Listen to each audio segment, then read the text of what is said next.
Hi, this is Sean D'Souza, and you're listening to the 3-Month Vacation Podcast.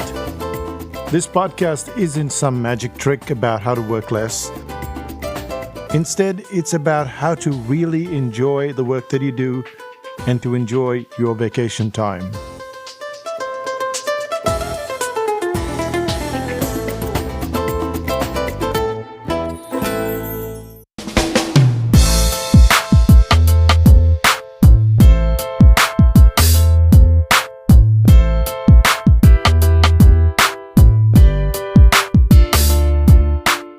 One of the things that really come to mind when I think of failure is the copywriting course.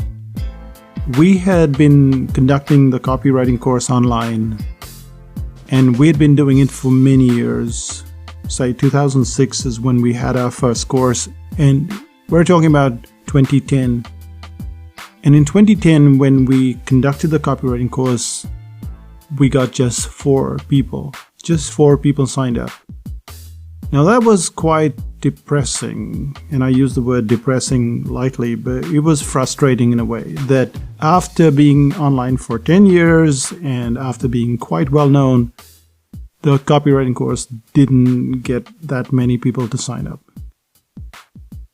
At that point, it would be very easy to say, this course doesn't work, we should give up.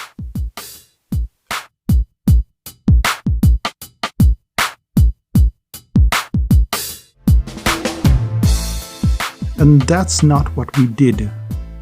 We persevered. Today, the copywriting course is one of the fastest selling courses in psychotactics history. Many of our courses sell out in less than 24 hours, some in an hour, but nothing is ever sold out as quickly as the copywriting course. The last time we had the copywriting course, it sold out in 20 minutes. And I think there's a lesson there, and that is that you should persevere in spite of failure. And that's what this podcast is about. This is the second last podcast, the second last re-release before we go back to our regular programming and you get a new podcast. And I think you'll enjoy this podcast because what we tend to do is we often give up just at the last minute when things are about to go our way. And hanging in just that little bit makes all the difference. Hi, I'm Sean D'Souza, and you're listening to the 3-Month Vacation.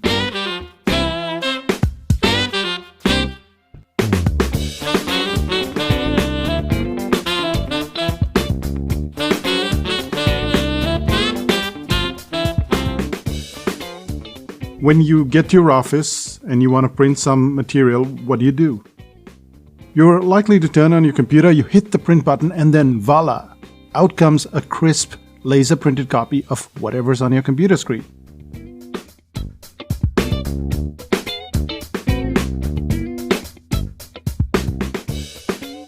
Back in 1969, an optical engineer called Gary Starkweather, he thought the same way. And this is what he thought to himself. He woke up one morning and he said, why don't we just print something out directly?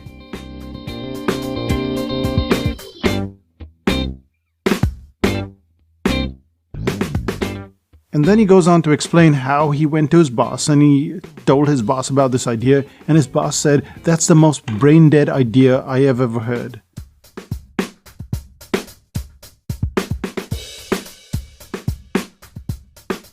He told him to go and find something else to do.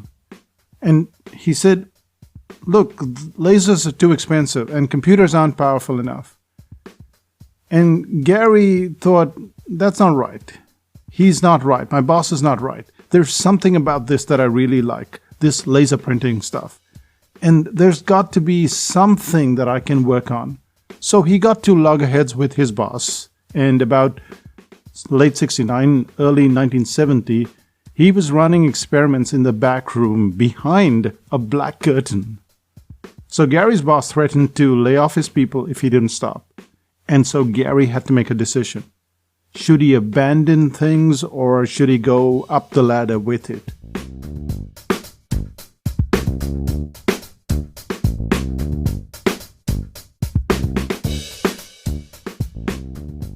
A stark weather kind of decision is the one that we have to make when facing both life and business. How do we know whether we should persist or give up? How do we know if we'll meet with success or failure? And is failure one of the goals that we should be aiming for? Should we really accept failure as a benchmark so that we know that we're moving ahead? In this series, we're going to take a look at 3 areas of perseverance. The first is the link between failure and perseverance. The second is there a way to know when to stop? And the third is why perseverance could do with a coach. Let's start with the first one, which is the link between failure and perseverance.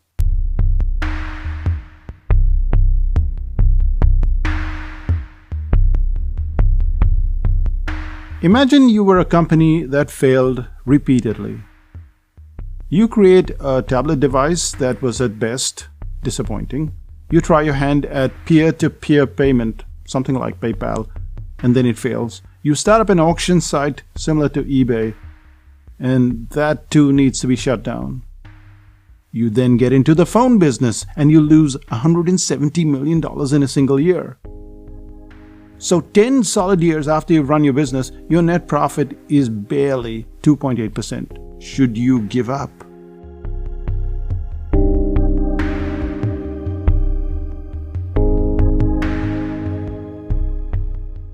Well, this company chose to soldier on despite the odds. Almost all of us are likely to have used the services of this company at one time or another. Because we're not talking about some unknown nondescript company, we're talking about Amazon.com, the retailing giant. The reality is that Amazon's profit margin is so thin, and it has continued to be that way for a very long time. Yet, there is something that has come as a result of this perseverance. In early 2016, CEO Jeff Bezos announced that his gamble had paid off. He spoke excitedly about the Amazon Web Services, AWS, and he said that it had reached $10 billion in sales and was now generating 52% of Amazon's total profit for that quarter.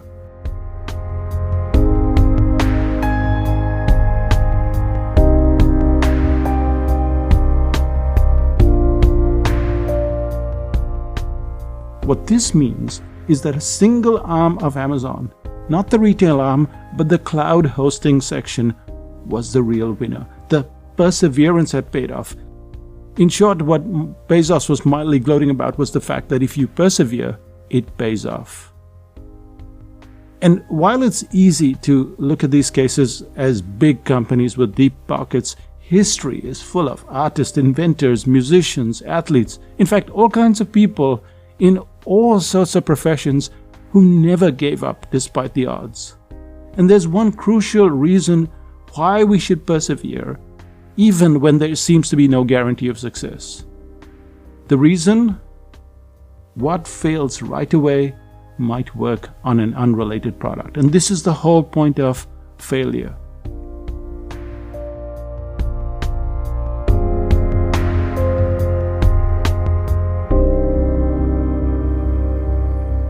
In April 2015, Lynda.com was sold for $1.5 billion to LinkedIn. When we look at that price tag, we tend to see enormous success. Lynda and her husband Bruce Heaven, they came incredibly close to the precipice of failure. Lynda.com wasn't the online training giant that it is today. Instead, it was an office training company. And it had week-long workshops. They did very well over the years. They built their business to 35 employees and $3.5 million in revenue. And then came 9/11. And then the dot-com crash. And almost overnight, they had to lay off 75% of their staff. According to a report in Fast Company, they had to downsize their home, they had to give up their classroom leases, which is when they decided to go online.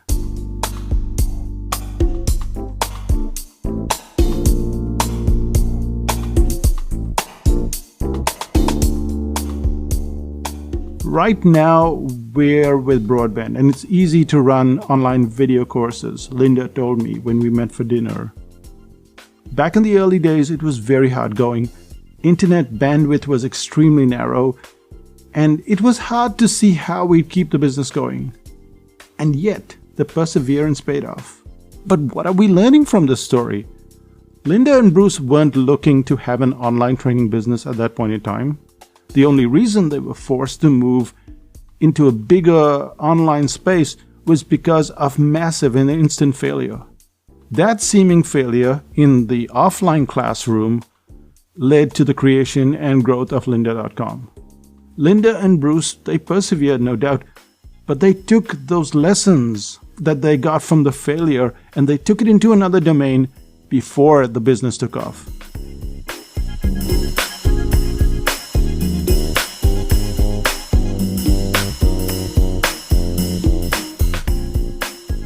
While these success stories are powerful motivators, perseverance works on unrelated projects when you look at day-to-day life as well. Around 2010, we were having real problems with our membership site at 5000 BC. We'd moved from a hosted membership site to Joomla, which is a content management system. And we had put in some software that would make our life a lot easier. We could create magazines, and, well, it was supposed to be this best thing since sliced bread. The only problem was the software we were using was super klutzy. It would take me about 3 hours to write the articles that I needed to put on the membership site, and over 3 hours to get them posted.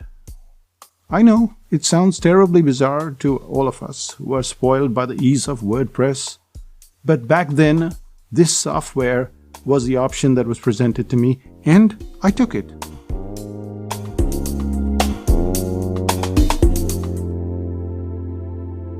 Week after week, I do battle with this frustrating content management system, and there seemed to be no solution on the horizon. In effect, what was supposed to save me time and effort was turning out to be a complete and utter failure. Failure can teach you to move to an unrelated project, and this is the whole point. When you run into problems, you go into something unrelated. And so what I did was I persisted for a while, and I was forced to move to somehow present that information. So I started posting the articles in the forum. So instead of putting it in the content management software, I started posting it in the forum. Now, this helped tremendously because now the clients could ask questions, get clarifications, and do things that they couldn't do before. Instead of a top-down, here's the article series, it became a sort of back and forth. Of course, not everyone likes chatter on the forum. And so then we were running into this problem again. Again, we went to an unrelated space. And so what we did was we started creating reports, and we called them vanishing reports. The vanishing reports were a result of seeming failure after failure. Yet, with persistence, we got the product that to this day is among the top 3 most loved elements of being a member of 5000 BC.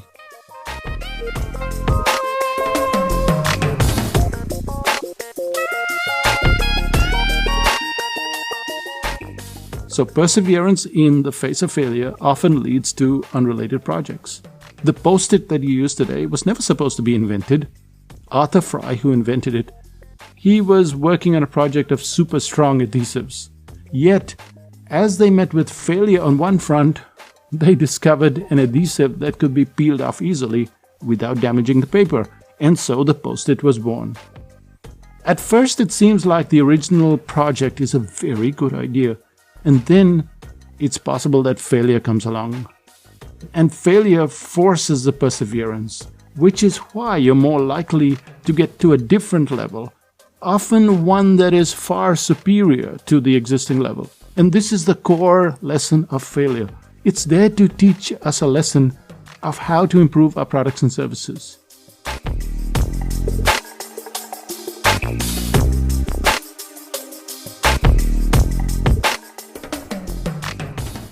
If we persist, we get to a whole new level. Just like lynda.com or 3M or 5000 BC. It's doable, you just have to persevere. But wait, there are just as many examples of perseverance leading to ruin. So how do you avoid being blindsided by your project so that you don't end up in this black hole of perseverance? Let's find that out in the next section, the black hole of perseverance. Can we avoid it?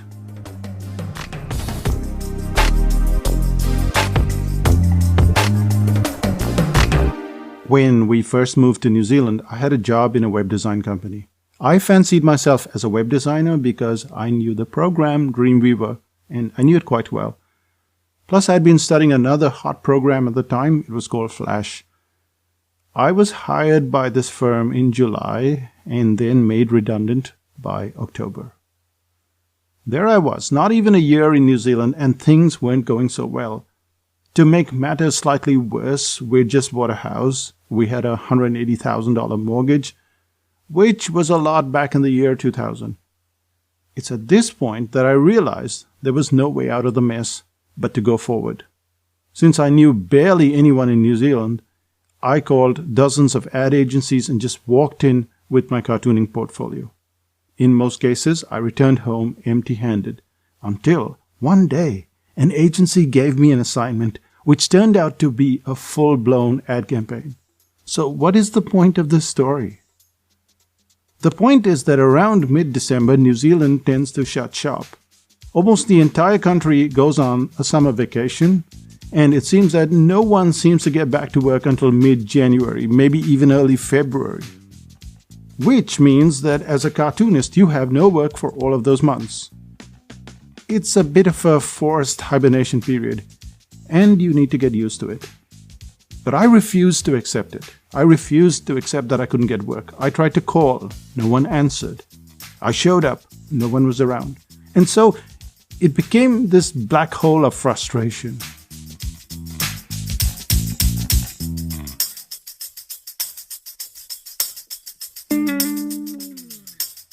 Perseverance can have its downsides.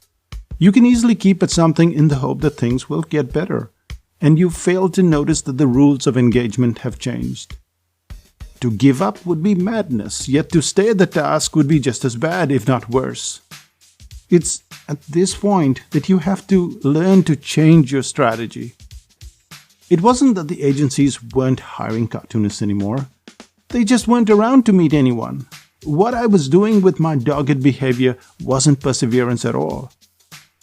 Strategy is when you lie low and you prepare for the moment that is to come. As I kept running into closed doors, I decided to change my strategy. Instead of trying to get work, I decided to cut down on our spending. Both of us decided to cut down on our spending. Instead of going out more often, we kept ourselves tied to a limited budget. And on the work front, I enjoyed the rest period.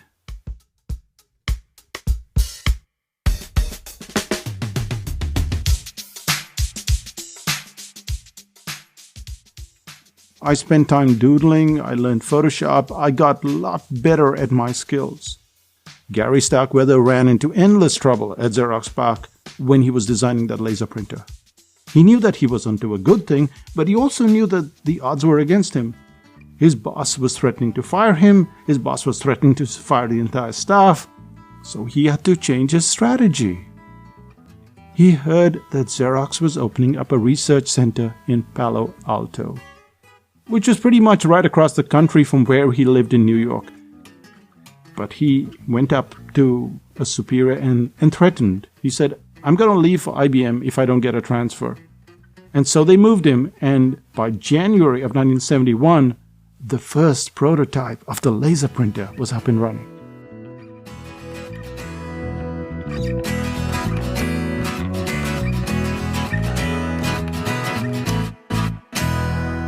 In many cases, we have this opportunity. We have this opportunity to move to plan B, yet we continue to be like the fly that keeps hitting itself on the closed window when the next window is wide open. And the reason why we keep digging a deep hole and not getting results is partly because a lack of perseverance is seen as weakness. We need to battle on, we need to soldier on, or we will fail. That's what we think. And yet we've kept going on and on and on and getting more frustrated all the time. So there is this black hole of perseverance, and somehow we have to get out of it. How do we do it? Well, that takes us to our third part, which is We all need a friend, or better still, a coach. So how does a coach help? Why does perseverance need a coach?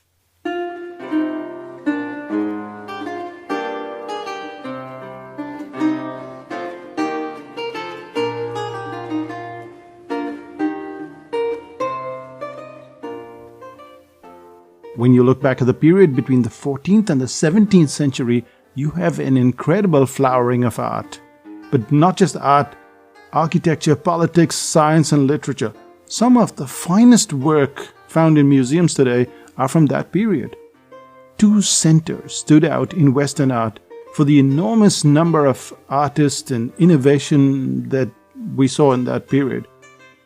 The Renaissance in Italy and the Dutch Republic of the 17th century.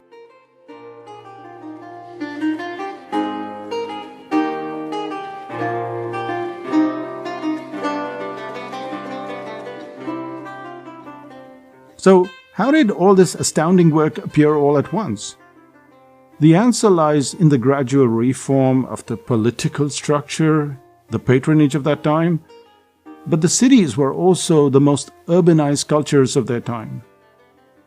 To nail down that magnificence of the Renaissance to one factor, to nail down the magnificence of the Dutch period to one factor would be churlish, and yet there is one element that stood out. It was the factor of guilds and apprenticeship that came into their own. In short, artists had coaches. Granted that the apprentice system was long and arduous, but it meant that there was a constant sense of guidance. The system of coaching is considered to be one of the primary factors why such amazing results were obtained. In Holland alone, it has been estimated that there were about 5 to 10 million works of art during the century of the golden age of Dutch art. And that's not counting the work that poured in from Italy. And yet, it wasn't just the artists working by themselves. They had a coaching system in place.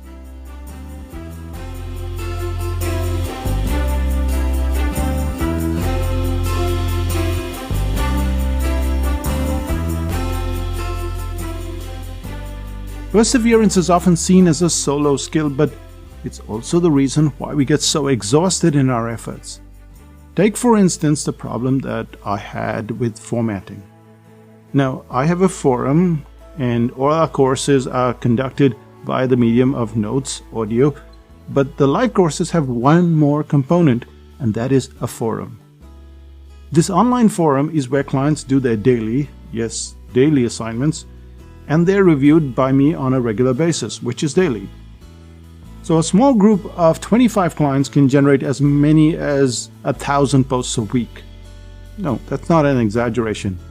It's not unusual for one of our courses to produce between 10,000 and 15,000 posts in just one course, which is 8 to 12 weeks. So here's the problem. The problem is that the posts need formatting. You need, or I need, to make a title look like a title. And yes, the forum software itself has formatting, but what if you wanted to do 3 things at once?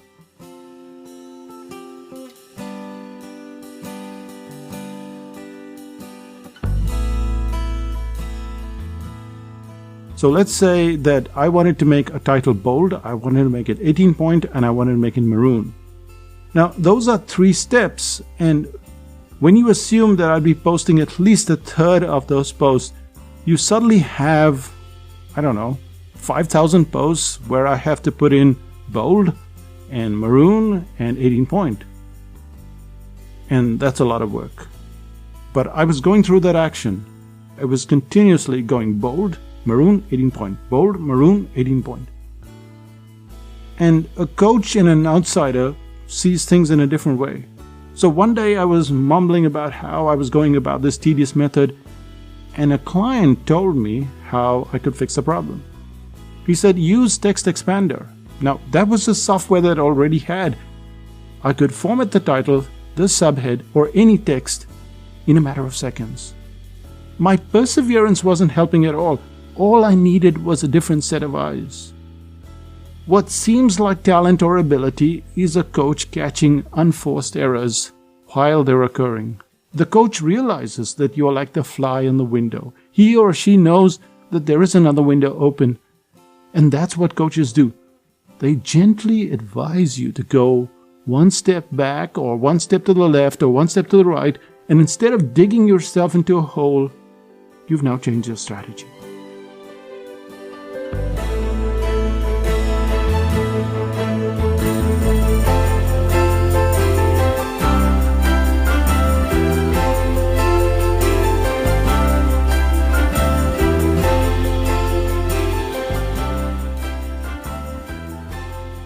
When I look at clients in 5000 BC or in the cartooning course, or article writing course, they're working very, very hard, but working hard is not enough.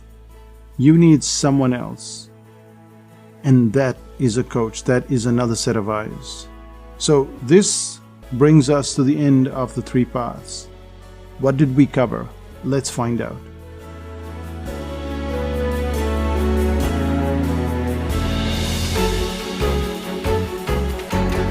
When we started out this series on perseverance, we started out with the link between failure and perseverance. And what we found in that link between failure and perseverance was failure took us to an unrelated project. That's what happened with lynda.com. They didn't set out to build lynda.com. They set out to build an offline training service. They got stuck. Things happened to them. Bad things happened to them. And then they moved to a completely different area. The same thing happened with us with 5000 BC. We have the vanishing reports today because of that crappy software. So what perseverance teaches us is that we're going to run into failure, and failure is going to teach us that other lesson. And that other lesson is really cool. So that's the first thing. The second thing that it teaches us is that we can get into a black hole. And if we just keep at it, there's no point. So we have to have a strategy for when things don't work out. A plan B, as it were.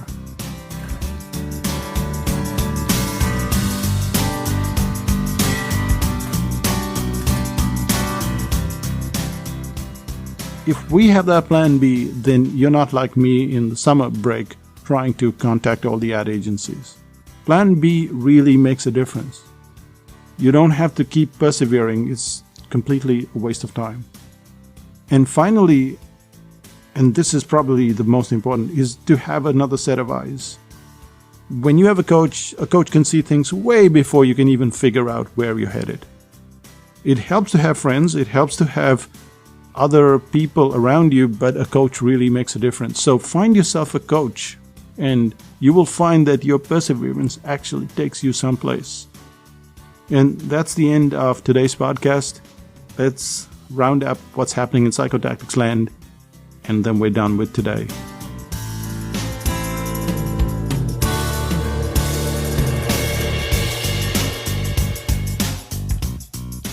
So what else is happening in psychotactics land? Well, I've been writing the article writing notes, and they've been quite a persevering activity because it's quite hard to finish the version 2 of anything. And this has been on the cards for many years. I've worked through it, and I've had a lot of help from Renuka, from Teresa, and from David. And Teresa and David are 5000 BC members. And if you would like to join 5000 BC, you know where to find us. We're at 5000bc.com. On another front, if you have been persevering with your website and you don't know why you're not able to write the About Us page or the home page, then you can go to psychotactics.com/web, and there is a very good book there on website components. You might want to check that out because it's very useful. Most people have found that instead of just persevering endlessly, they can sort it out by just going to psychotactics.com/web. On the music front, by day I've been listening to Bonobo. I was at a cafe one day and I heard this great music and wanted to know who played it. So what I did was I used technology. I stood up and I started to record it on Shazam, which is the app that figures out what kind of music it is. And then the manager of the cafe stepped up and said, "Okay, I can give you the name." And since then, I've been playing all of these albums of Bonobo, enjoying it by day. But here's another thing. By evening, we've been listening to meditation music, and I was having a bit of trouble sleeping. You're writing all day, and your brain is very wound up. And so we started putting this meditation music on.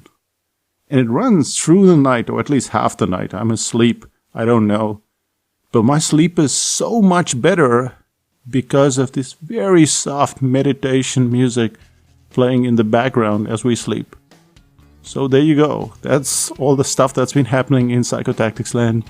We'll see you in the next podcast. If you haven't already left a review at iTunes, do so you know where to find that. That's psychotactics.com/iTunes. Bye for now.